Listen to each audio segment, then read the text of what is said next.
কত মানুষকে ভুল বোঝাবে আর কত আইন নিজের হাতে তুলে নেবে একটু বলতে পারবেন? আপনারা দেখেছেন যে কয়লাকাণ্ডে আর্থিক প্রতারণা মামলায় আইপ্যাকের অফিসে ইডি হানা দিয়েছিল, তল্লাশি করেছিল, কিন্তু সেখান থেকে অনেক ফাইল, অনেক নথি তারা বাজেয়াপ্ত করেছে, কিন্তু এখনও কিছু ফাইলের হদিশ তারা পায়নি। কেন পায়নি? আরে পাবে কি করে? ফাইলের হদিশ পাবে কি করে যদি মমতা ব্যানার্জি নিজে এসে, যদি তার পুলিশ নিয়ে এসে, যদি ফাইল সব উঠিয়ে, যদি ইডির সামনে থেকে যদি সমস্ত ফাইল উঠিয়ে নিয়ে চলে যায়, তাহলে কি আর ফাইলের হদিশ পাওয়া যায়?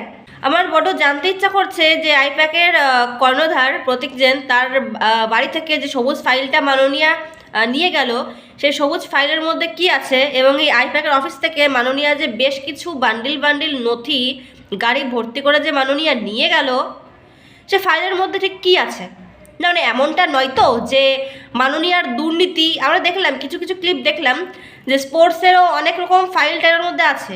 আমি বুঝতে পারছি না যে এই সমস্ত ফাইল আইপ্যাকের অফিসে থাকবে কেন।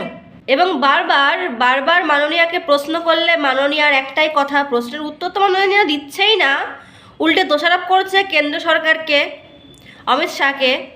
মাননীয়া বলছে যে এটা কেন্দ্রের চালাকি, কেন্দ্র নাকি এই কাজটা করছে, কেন্দ্র নাকি ইডিকে দিয়ে তল্লাশি করাচ্ছে, তদন্ত করাচ্ছে। তো ঠিক আছে, মানলাম যে কেন্দ্র ইডিকে দিয়ে তল্লাশি করাচ্ছে, তদন্ত করাচ্ছে, এগুলো করাচ্ছে।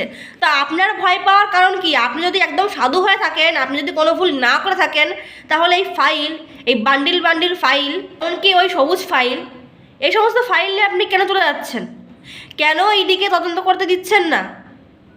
আপনি যদি কোনো ভুল না করে থাকেন তাহলে তো তদন্ত করে ইডি কোনো কিছুই পাবে না, কিন্তু আপনি সেটা করছেন না। আপনি ইডির কাজের মধ্যে আপনি বাহাত দিচ্ছেন, আপনি আইন নিজের হাতে তুলে নিচ্ছেন, আপনি এই সমস্ত ফাইল নিয়ে চলে যাচ্ছেন। তাহলে কি মাননীয় সাধারণ মানুষের কথাই ঠিক যে আপনি সত্যি সত্যি কয়লা চোর?